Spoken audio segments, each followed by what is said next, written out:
His music it's wonderful. It sort of represents so many different worlds. You know, there's a sort of a side of fantasy, but there's also a side of great craftsmanship. Everything about him and his music is great and wondrous and wonderful. No, seriously, because you know, Oli as a person is incredibly. He's erudite. He's intelligent. Right? He's interesting. He's fun. He's fun-loving. He's serious, and at the same time doesn't take himself too seriously that he can't be a normal person. And I think this comes through in all the music. Knussen is one of those composers that writes great works, whether they're solo pieces, chamber music, or large-scale orchestral pieces. So we were very fortunate as a chamber ensemble that there are many great pieces that one can choose from. I've known Oliver Knussen for many years now. We met in the summer of 1988 when I received a phone call asking if I wanted to be his assistant at Tanglewood.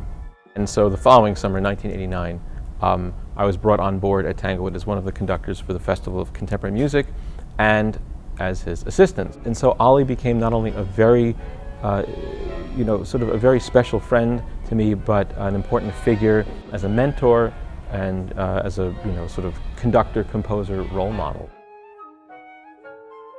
If you read the program note for the Winnie the Pooh piece, that it's in Knussen's own words, that hums and songs of Winnie the Pooh can be seen as a series of recollections or snapshots by an unwilling grown-up.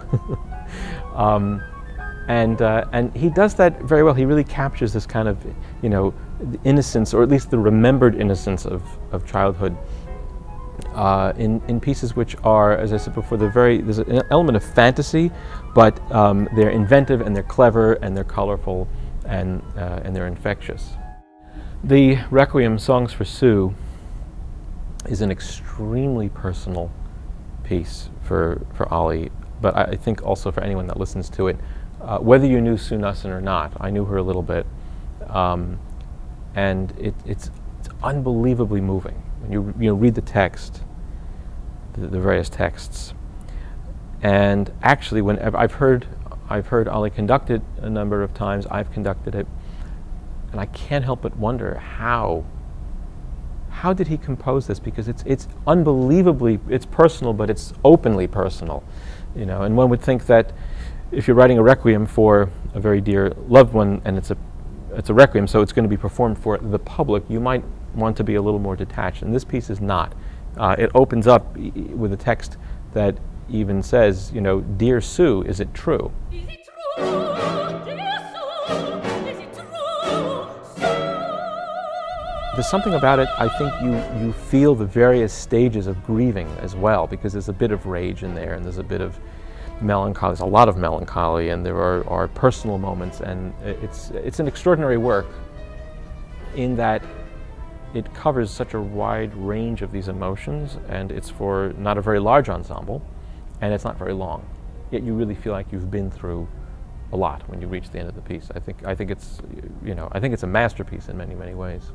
So chronologically, it covers a wide range of things, but it's also connected in the way that you have this sort of fantasy world of Winnie the Pooh. That links to Ophelia dances a little bit because you think of, the character of Ophelia. Then you have this idea of songs without voices. So you've heard the Winnie the Pooh, which has a vocal part. Now you're hearing the idea of songs without voices.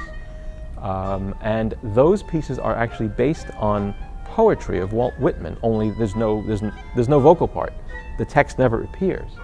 But he used the text to generate some of the rhythmic and melodic figures. So that's connected to song in a way without being a literal set of songs. And then you have the Requiem, Songs for Sue, which then brings the voice back. And so they're connected in all these different ways. They're great pieces, and it seemed like one of those well-balanced programs, a little bit of everything covering a span of, 30, 40 years.